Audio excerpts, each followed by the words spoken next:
कि हमने ये पढ़ा है कि कर्म जीव को जबरन विकार नहीं कराता।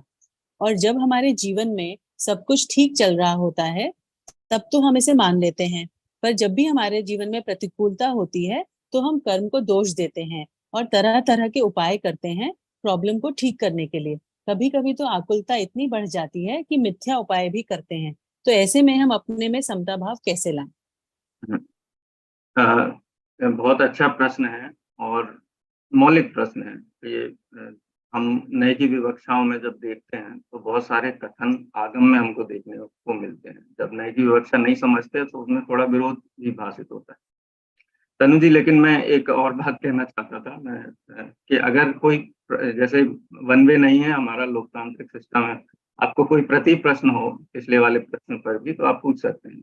कोई भी आप में से आपके जी पास बिल्कुल सर। जिज्ञासा प्रश्न हो तो ज्यादा इंटरेक्टिव होकर के जब हम बात करते हैं तो अनौपचारिक होकर बात करते हैं तो विषय लंबे समय तक हमारे स्मरण में रहता है।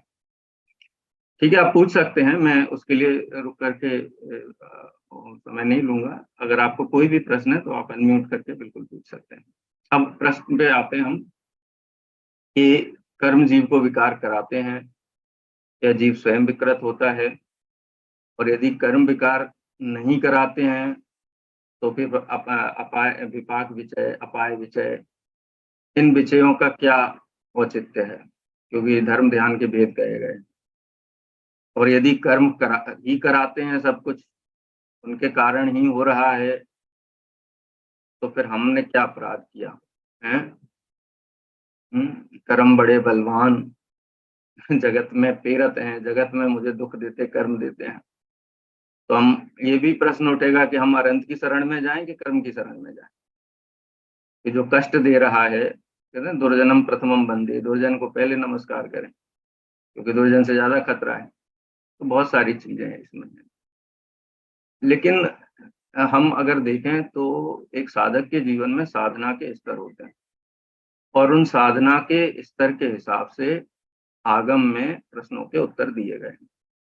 अनेक स्थानों पे ये कहा गया है कि भाई तुम्हारी भूल नहीं है, कर्मों की भूल है। वो कर्मों की भूल नहीं, कर्मों के उदय के कारण है, इसलिए तुम शांत रहो, कर्म का उदय चला जाएगा, तुम ऐसे के ऐसे ही बने रहोगे और फिर अपना जो साधन है, जो भी साधना है उसमें आप आगे बढ़िए। इसमें हम एक मोक्षमार्ग प्रकाशक के 9वें अध्याय में पुरुषार्थ के प्रकरण में भी पंडित जी साहब ने इस बात को कहा कि वहां पे जो पुरुषार्थ का जब उपदेश दिया तो ये प्रश्न प्रति प्रश्न हुआ कि हमको क्यों कहते हो पुरुषार्थ का उपदेश देने के लिए, सब तो नियति के अधीन है, कर्म के अधीन है, भगवान के ज्ञान में झलका है तो होता रहेगा, पुरुषार्थ का क्यों कहते हो? तो पंडित साहब ने वहां पर एक इंद्री से लेकर के और संगी पंचेंद्रिय जीवों की बात करके के उपदेश एक इंद्री को तो दिया नहीं जाएगा, दो इंद्री, तीन इंद्री, चार इंद्री, असंगी तक को दिया नहीं जाएगा क्योंकि उनमें ग्रहण करने की सामर्थ्य नहीं है। और इसलिए उनको पुरुषार्थ का उपदेश नहीं देते हैं। अब तुम और उस समय कर्म का उदय भी इतना तीव्र था, उनकी सामर्थ्य नहीं थी समझने, इसलिए उनको पुरुषार्थ का उपदेश कैसे देते? लेकिन जैसे बहुत नदी में तेज प्रवाह हो और प्रवाह में कोई फंस गया हो और इतना तेज पानी बह रहा हो कि बिल्कुल साथ में बहा करके ले जाए, तो उसको ये नहीं कहा जाएगा कि तुम फटाफट निकलो वहां से। क्यों? क्योंकि वो कुछ कुछ भी आश्रय छोड़ेगा जिसको उसने पकड़ रखा है वहां पे, रोक रखा है अपने आप को जिस चीज को पकड़ करके, अगर छोड़ेगा तो प्रवाह में चला जाएगा, जीवन नष्ट हो जाएगा। तो कहते हैं कि तुम वहां पे शांति से रहो। लेकिन जब प्रवाह कम होता है पानी का, तब ये उपदेश दिया जाता है अब तुम निकलो। अब प्रवाह कम हो जाए तो वो लकड़ी ने जिसने बचा के रखा था उस लकड़ी को पकड़े रह गया, अरे ये लकड़ी कारण ही मैं बचाऊं। अब पानी बिल्कुल कम हो गया है, निकलने की स्थिति हो गई, तो भी वो लकड़ी को पकड़ के ही वहां अगर खड़ा रहे तो वो भी औचित्यपूर्ण नहीं, क्योंकि उद्देश्य तो बाहर निकलना है, उद्देश्य वहां रहना नहीं है, रुकना नहीं। लेकिन रुकना पराधीनता थी, क्योंकि अगर उस समय तेज प्रवाह में वहां नहीं रुकते तो जीवन नष्ट हो जाता। यही कर्म के संबंध में हमको समझना चाहिए कि जब वस्तु स्वरूप का निर्धार नहीं हुआ है, वस्तु स्वरूप में दृढ़ता नहीं आई, और ये साइकोलॉजी का उपयोग हम भी बहुत करते हैं कर्म, यही वाली ये आगम में जो साइकोलॉजी बताई है, इसका हम कैसे उपयोग करते हुए, बच्चा है, अब बच्चा दौड़ता दौड़ता गया और गिर गया, ठीक है, गलती किसकी थी? कुछ पड़ा हुआ था, उसने देखा नहीं, ठोकर लगी और गिर गया वो। अब वो रो रहा है पहले से ही, अब उसको डांटो कि तुम देख के नहीं चलते हो, तुमको अक्ल नहीं है, वो समझ में नहीं आता है। तो रोता हुआ बालक क्या करेगा, और तेजी से रोने लगेगा। तो हम घर पे क्या करते हैं कि वो जिस चीज से गिरा है ना, तो उस चीज को पकड़ दो तीन लगा देते हैं, बोलते हैं कि इसने गिराया तुमको, है इसने गिराया। तो जब वो बालक देखता है कि उसको ताड़ना हो रही है वस्तु को, तो वो थोड़ा देख करके चुप हो जाता है। तो लगता है कि नहीं, हाँ इसके कारण गिरा हूं, चुप हो जाता है। जब चुप हो जाता है तब फिर उसको शांति से बताते, बेटा चला करो, देख के चला करो, ठीक है, देख के नहीं चलोगे तो फिर से गिरोगे। तो ये यही इसमें है कि जब जीव को ये लगता है कि किसी व्यक्ति के कारण मैं दुखी हूँ, इसने मुझे परेशान किया है, इसने ऐसा किया, इसलिए, तो कहते हैं कि नहीं, उसने नहीं किया है, ये तुम्हारे कर्मों की भूल है, कर्मों के उदय के कारण वो व्यक्ति विपरीत हुआ है। तो उस व्यक्ति की तरफ से कसाय कम हो जाती है और हम कर्म का विचार करते हैं। फिर कर्म का विचार करते हैं तो बोलते हैं कर्म कहाँ से आए, तो ये कार्माण वर्गणा है, जो वो कार्माण वर्गणा का आश्रय हुआ। कैसे आश्रय हुआ, अब वो आप 69 और 70 नंबर की गाथा याद कर लो समय सार की। ये कौन सा बैच है आपका अभी परमागम ऑनलाइन का, कौन सा साल है? सर हमारा 2018 अभी खत्म हुआ था, इसी साल मतलब हुआ है जनवरी फरवरी में। तो फिर अच्छा हम अच्छा लोग, हमारे ही बैच ने, हमने सोचा कि हम एक ये शुरू करते हैं डिस्कशन क्लब, अच्छा अच्छा, हाँ क्योंकि फिर ठीक। हमारी भी स्वाध्याय चलती रहे। जी। ठीक है, मैं इसीलिए 69 70वीं नंबर की गाथा का रेफरेंस इसीलिए दिया। तो उसमें आचार्य देव कहते हैं, जब तक जीव आत्मा और आश्रव के भेद को नहीं जानता है तब तक क्रोधादि रूप परिणमित होता है। जब क्रोधादि रूप परिणमित होता है तो कर्मों का आश्रय होता है। जब कर्मों का आश्रय होता है तो फिर संसार होता है। संसार क्या है? संसार यही है कि जिसमें जीव दुखी रहे। अनादि अनंत काल से निगोद में रहा, ये सब मतलब उसका फल है। चारों गतियों का 6 ढाला की पहली ढाल आप रेफर कर सकते हैं इसके लिए। तो ये दोनों ही चीजें इसमें हैं। लेकिन परम सत्य ये है कि जीव की स्वयं की भूल है। और इसके लिए अगर आपको बहुत सीधा सीधा देखना हो तो आप समय सार के कर्ता कर्म अधिकार की 116 से लेकर के 125 नंबर की आप रेफर कर लीजिए। ध्यान में है क्या विषय है 116 से 125 में? बताएगा कोई?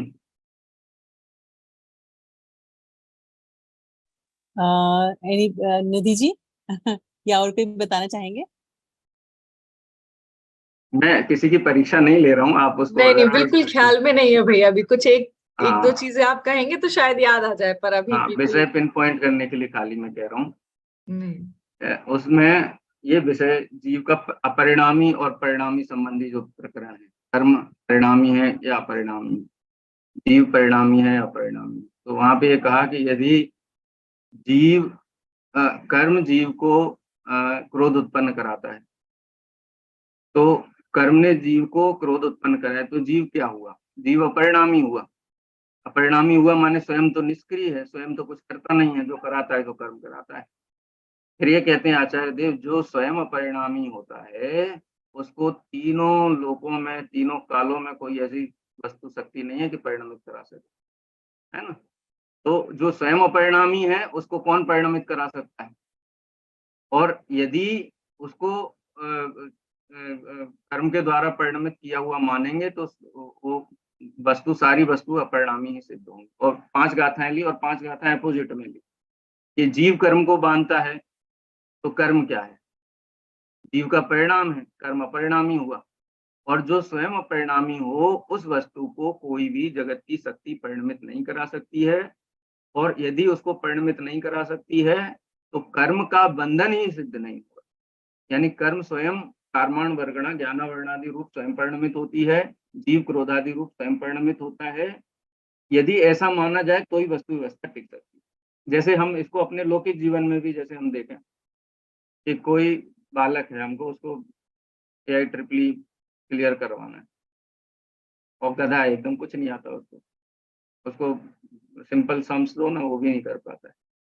और हम उसको सबसे हाई फाई इंस्टीट्यूट है देश का वहां लेकर के गया, वो बोला टीचर को कि आपको जितना पैसा चाहिए मैं आपको देता हूँ, लेकिन इसको आप बिल्कुल होशियार बना दो, एकदम निपुण बना दो और पहली अटेम्प्ट में इसका बिल्कुल प्रीलिम्स और एडवांस सब क्लियर होना चाहिए। बोलो वो टीचर क्या कहेगा?